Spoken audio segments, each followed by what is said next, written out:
भक्तों, अगर शनि महाराज की कुदृष्टि किसी भी भक्त पर पड़ जाए तो उसके सभी सुखों का नाश होना तय है। अगर आप चाहते हैं कि कुदृष्टि शनि देव की कभी भी आप पर ना पड़े, आपका जीवन हमेशा सुखद हो और उनकी असीम कृपा आप पर बनी रहे, तो आप शनि देव के इस प्रबल मंत्र का जाप अवश्य करें, क्योंकि यह मंत्र बहुत ही प्रबल और शक्तिशाली मंत्र है। इस मंत्र के नियमित 108 बार जाप करने से जीवन में आ रही बाधा और दुर्भाग्य समाप्त होता है। व्यक्ति की मनोकामनाएं शीघ्र ही पूरी होती हैं। घर में सुख शांति, धन और सौभाग्य बना रहता है। इसलिए प्यारे भक्तों, आप इस मंत्र का जाप अवश्य करें और सच्ची श्रद्धा के साथ करें, क्योंकि इस मंत्र के नियमित 108 बार जाप करने से आपका जीवन सुखों से भर जाएगा और शनि देव की कुदृष्टि कभी भी आप पर नहीं पड़ेगी।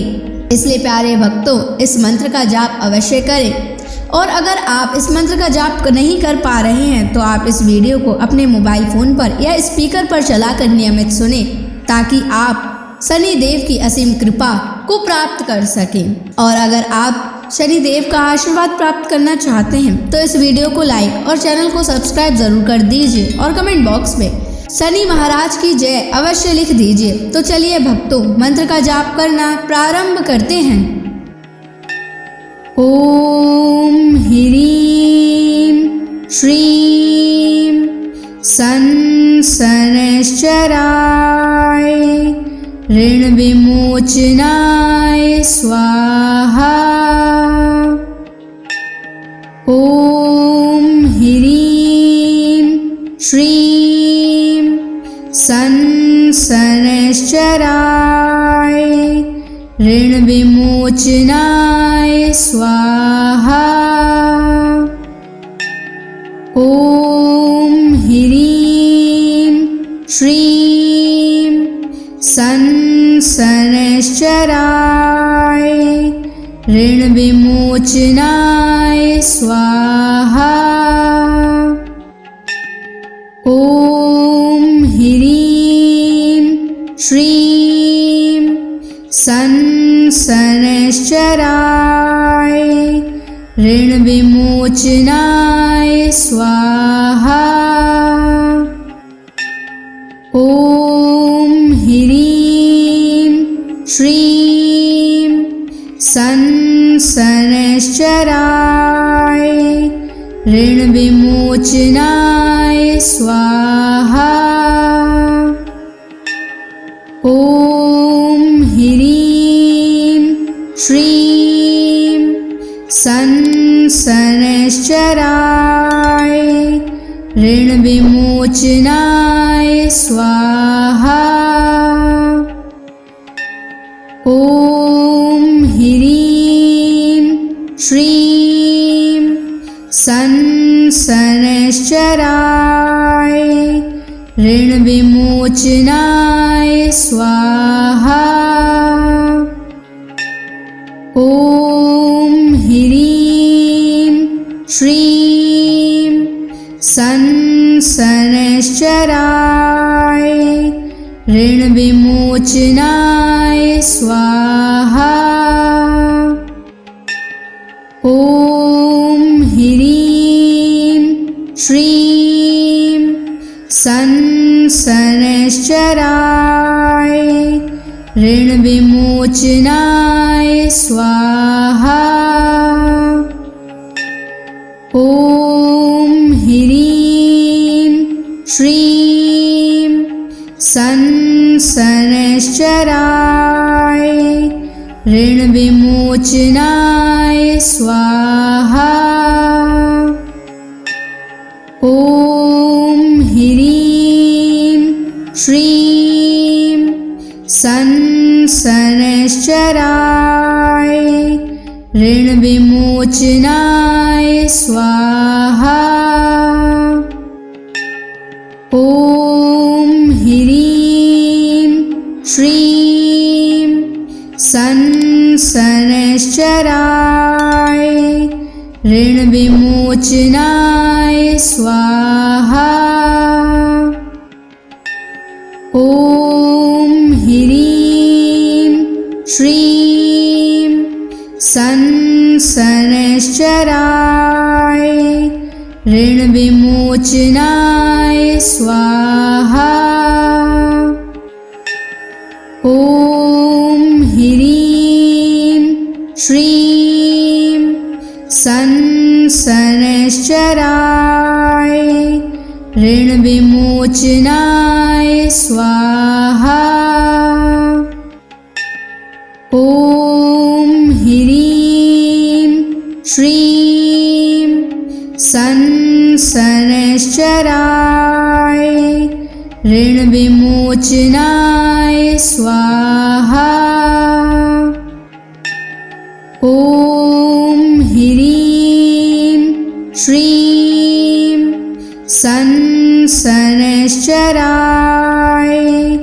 ऋणविमोचनाय स्वाहा। ॐ ह्रीं श्रीं शनैश्चराय ऋणविमोचनाय स्वाहा। ॐ ह्रीं श्रीं शनैश्चराय ऋणविमोचनाय स्वाहा। ॐ ह्रीं श्रीं शनैश्चराय ऋणविमोचनाय स्वाहा। ॐ ह्रीं श्रीं शनैश्चराय ऋणविमोचनाय स्वाहा।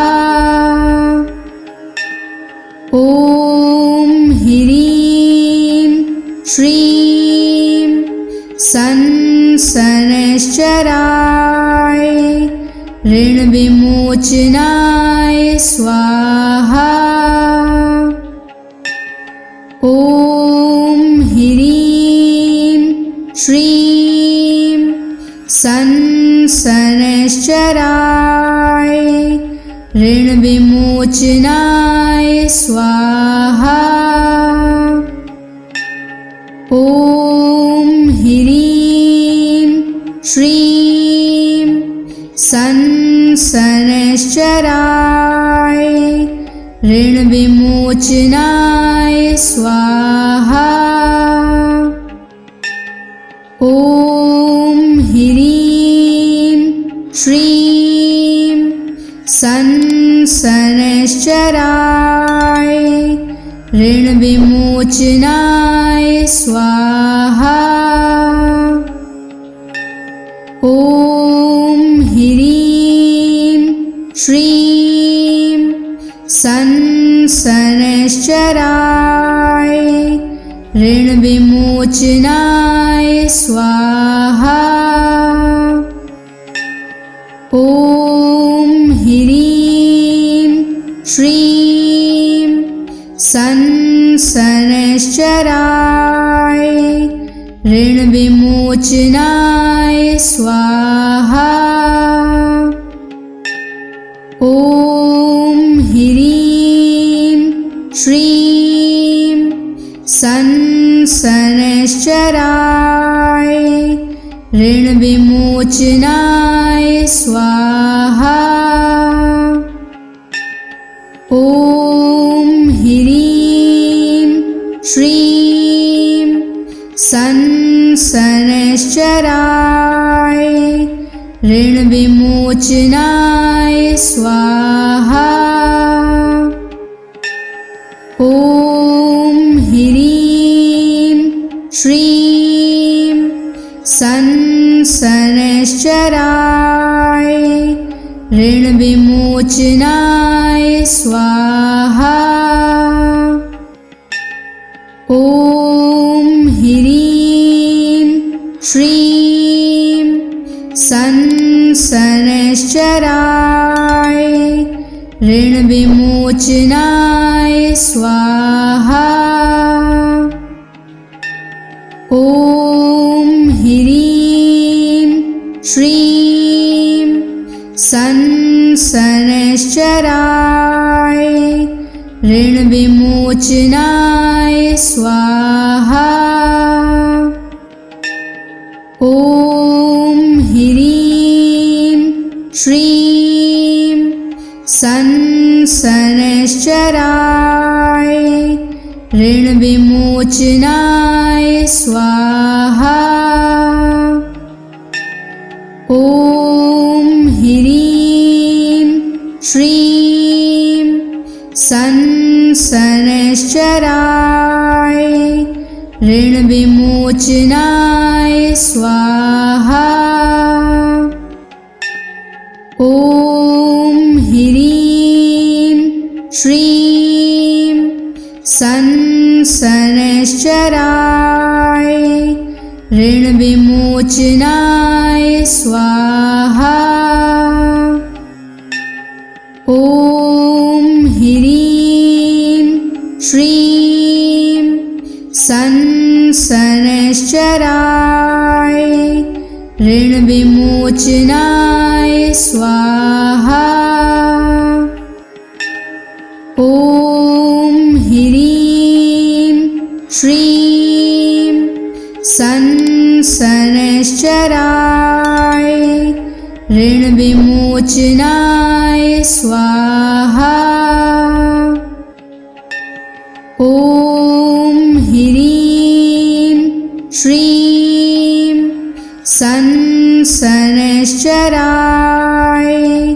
ऋणविमोचनाय स्वाहा। ॐ ह्रीं श्रीं शनैश्चराय ऋणविमोचनाय स्वाहा।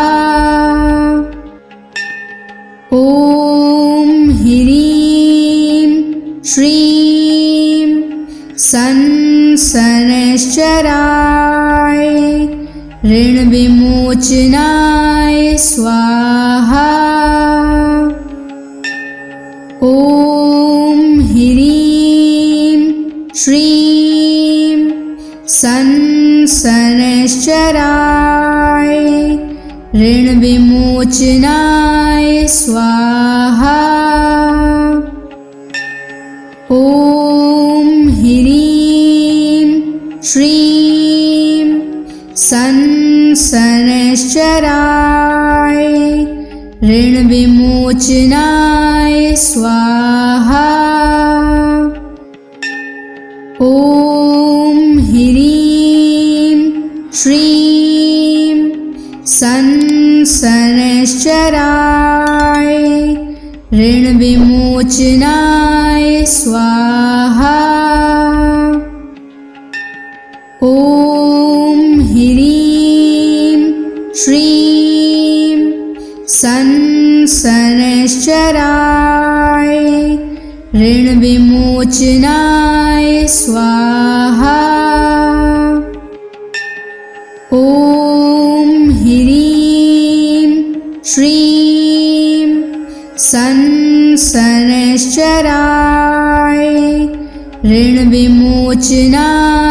स्वाहा। ॐ ह्रीं श्रीं शनैश्चराय ऋणविमोचनाय स्वाहा। ॐ ह्रीं श्रीं शनैश्चराय ऋणविमोचनाय स्वाहा। ॐ ह्रीं श्रीं शनैश्चराय ऋणविमोचनाय स्वाहा। ॐ ह्रीं श्रीं शनैश्चराय ऋणविमोचनाय स्वाहा। ॐ ह्रीं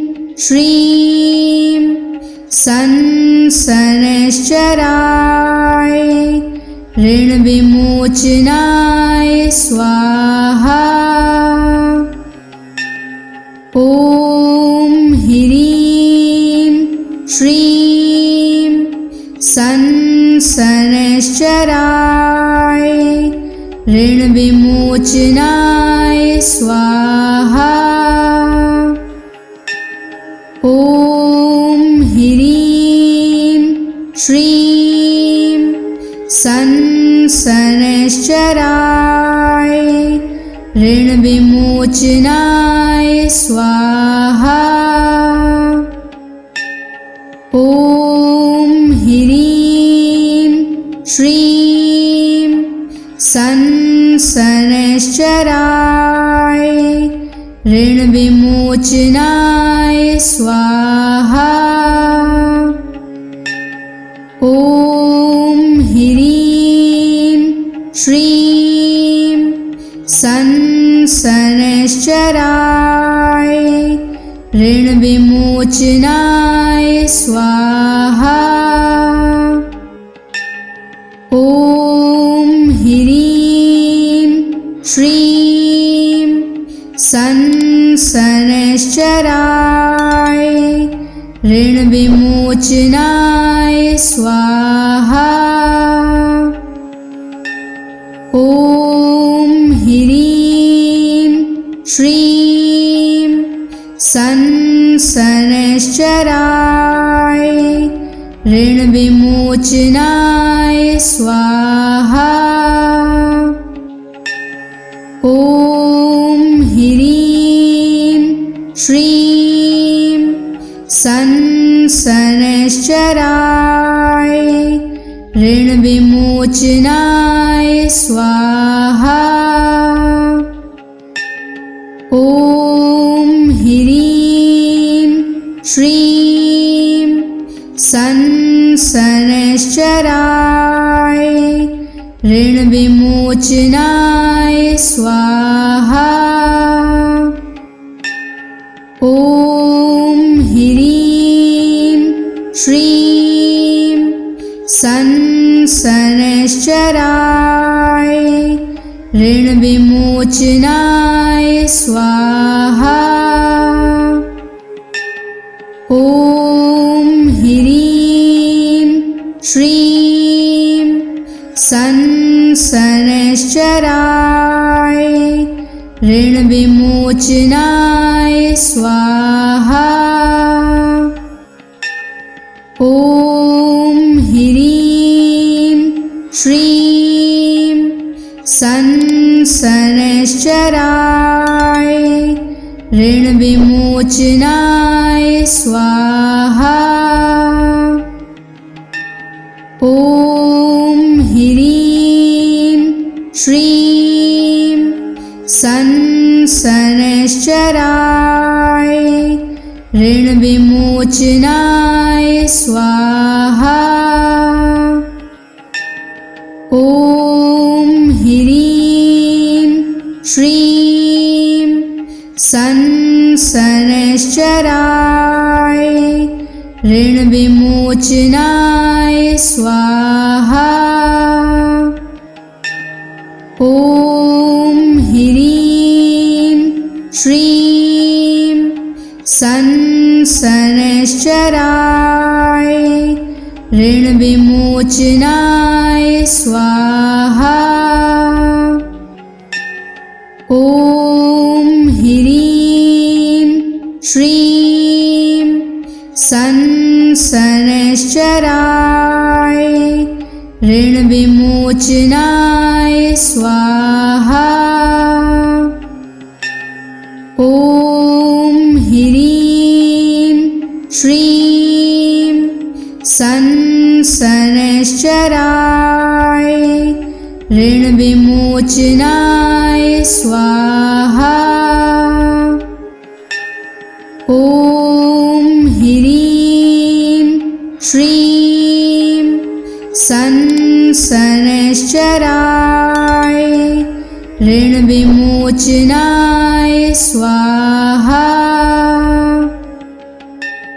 ॐ ह्रीं श्रीं संसनश्चराय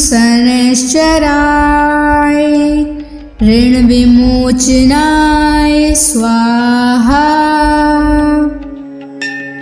ॐ ह्रीं श्रीं संसनश्चराय ऋणविमोचनाय स्वाहा। ॐ ह्रीं श्रीं संसनश्चराय ऋणविमोचनाय स्वाहा। ॐ ह्रीं श्रीं संसनश्चराय ऋणविमोचनाय स्वाहा। ॐ ह्रीं श्रीं संसनश्चराय ऋणविमोचनाय स्वाहा। ॐ ह्रीं श्रीं संसनश्चराय ऋणविमोचनाय स्वाहा। ॐ ह्रीं श्रीं संसनश्चराय ऋणविमोचनाय स्वाहा। ॐ ह्रीं श्रीं संसनश्चराय ऋणविमोचनाय स्वाहा। ॐ ह्रीं श्रीं संसनश्चराय ऋणविमोचनाय स्वाहा। ॐ ह्रीं श्रीं संसनश्चराय ऋणविमोचनाय स्वाहा। ॐ ह्रीं श्रीं संसनश्चराय ऋणविमोचनाय स्वाहा। ॐ ह्रीं श्रीं संसनश्चराय ऋणविमोचनाय स्वाहा। ॐ ह्रीं श्रीं संसनश्चराय ऋणविमोचनाय स्वाहा। ॐ ह्रीं श्रीं संसनश्चराय ऋणविमोचनाय स्वाहा। ॐ ह्रीं श्रीं संसनश्चराय ऋणविमोचनाय स्वाहा। ॐ ह्रीं श्रीं संसनश्चराय ऋणविमोचनाय स्वाहा। ॐ ह्रीं श्रीं संसनश्चराय ऋणविमोचनाय स्वाहा। ॐ ह्रीं श्रीं संसनश्चराय ऋणविमोचनाय स्वाहा। ॐ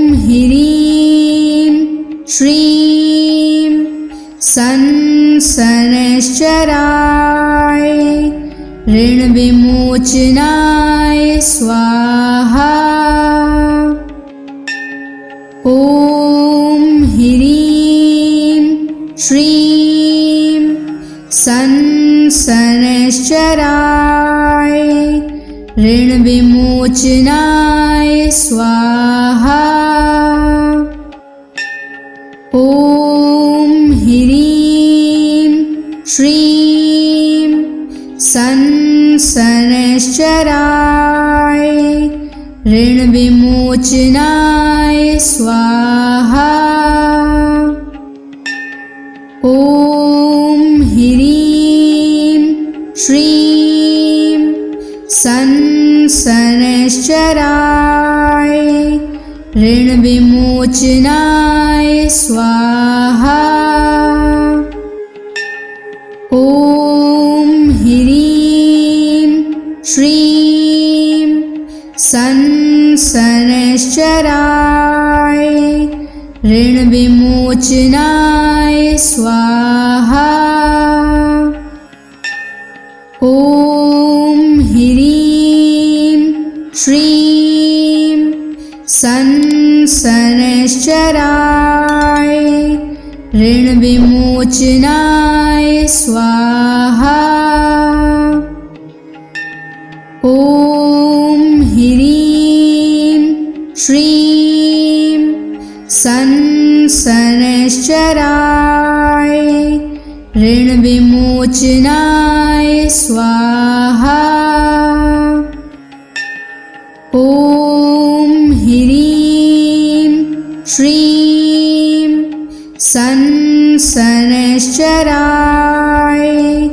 ऋणविमोचनाय स्वाहा। ॐ ह्रीं श्रीं शनैश्चराय ऋणविमोचनाय स्वाहा।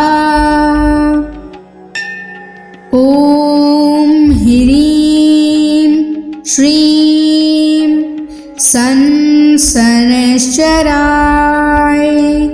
ऋणविमोचनाय स्वाहा। ॐ ह्रीं श्रीं शनैश्चराय ऋणविमोचनाय स्वाहा। ॐ ह्रीं श्रीं शनैश्चराय ऋणविमोचनाय स्वाहा। ॐ ह्रीं श्रीं शनैश्चराय ऋणविमोचनाय स्वाहा। ॐ ह्रीं श्रीं शनैश्चराय ऋणविमोचनाय स्वाहा। ॐ ह्रीं श्रीं शनैश्चराय ऋणविमोचनाय स्वाहा। ॐ ह्रीं श्रीं शनैश्चराय ऋणविमोचनाय स्वाहा। ॐ ह्रीं श्रीं शनैश्चराय ऋणविमोचनाय स्वाहा। ॐ ह्रीं श्रीं शनैश्चराय ऋणविमोचनाय स्वाहा। ॐ ह्रीं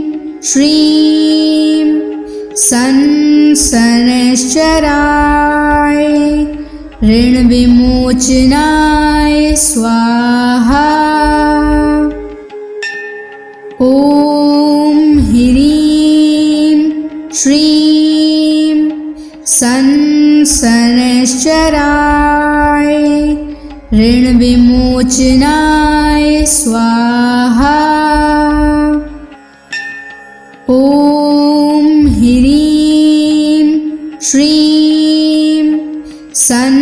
शनैश्चराय ऋणविमोचनाय स्वाहा। ॐ ह्रीं श्रीं शनैश्चराय ऋणविमोचनाय स्वाहा। ॐ ह्रीं श्रीं शनैश्चराय ऋणविमोचनाय स्वाहा। ॐ ह्रीं श्रीं शनैश्चराय ऋणविमोचनाय स्वाहा। ॐ ह्रीं श्रीं शनैश्चराय ऋणविमोचनाय स्वाहा। ॐ ह्रीं श्रीं शनैश्चराय ऋणविमोचनाय स्वाहा। ॐ ह्रीं श्रीं शनैश्चराय ऋणविमोचनाय स्वाहा। ॐ ह्रीं श्रीं शनैश्चराय ऋणविमोचनाय स्वाहा। ॐ ह्रीं श्रीं शनैश्चराय ऋणविमोचनाय स्वाहा।